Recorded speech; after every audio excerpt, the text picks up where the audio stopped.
Arestado ang isang lalaking nagtangkang magnakaw ng kotse mula sa parking ng isang mall. Dati raw car wash boy ang suspect at ang modus niya, ipaduduplicate ang susi ng mga sineserbisyong sasakyan para makapagnakaw.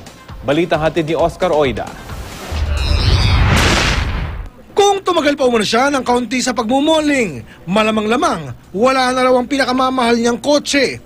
Ayon sa nurse na si Kim Dimaano, alas 8 ng gabi, pabalik na siya sa kanyang kotse na nakaparada sa covered parking ng isang mall sa Quezon City nang makita niyang umaandar na palabas ng naturang paradahan ng kanyang Toyota Corolla. Talaga pong pagkakataon lang po yung nangyari na paglabas ko, pa-exit na po siya. Natsyempohan lang po talaga, kaya po kinatok ko, tapos sumigaw po ako, tumingi akong tulong sa guard. Sabi ko po, nakaharap na po yung sasakyan. Tapos agad po niyang niradyo. Nang maharang, bumaba umano ng sasakyan ng suspect at pumasok pa ng mall. Pero dito na siya nahuli ng mga gwardya ng mall. Kasi po hindi po siya agad makalabas dahil naipit na po siya dahil sa exit nung sa may babayaran.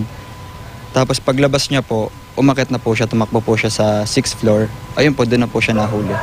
Kinilala suspect sa pangalang Brian Quino.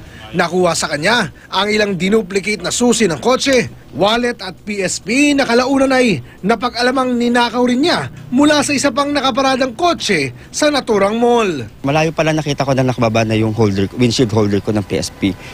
So nag-isip na ako, and also yung lock ko nakaangat na. Then pagpasok ko, wala na yung auxiliary ko, baksak na, PSP wala na, wallet ko wala na rin. Then yung cellphone ko na backup cellphone dito is nakalabas, though it's luma na, siguro hindi rin kinuha, ayaw rin. Then nakita ko nga, tumawag na ako ng guard. In-inform ako na meron nga daw nahuli na carnapper.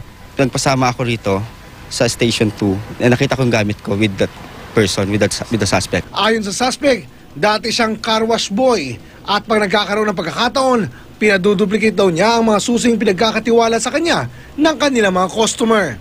Saan mo gagamitin yung pera? Sa pang-araw-araw lang po. May pamilya ka ba? Wala pa po. Ha? Wala pa po. Wala pa, binata ka. Wala po. Wala kang trabaho. Wala na po. Ano ba trabaho mo dati? Carwash lang po. Carwash boy? Pinapaalalahanan naman ng mga otoridad ang publiko na huwag mag-iiwan ng mga mahalagang gamit sa loob ng sasakyan at para makasiguro, huwag daw iwan sa kotse ang parking ticket. Dapat yan dinadala sa ng tao. Hindi niya maglalakas loob na itakas yung sasakyan kung wala siyang makikitang car park ticket. Oscar Oida, GMA News.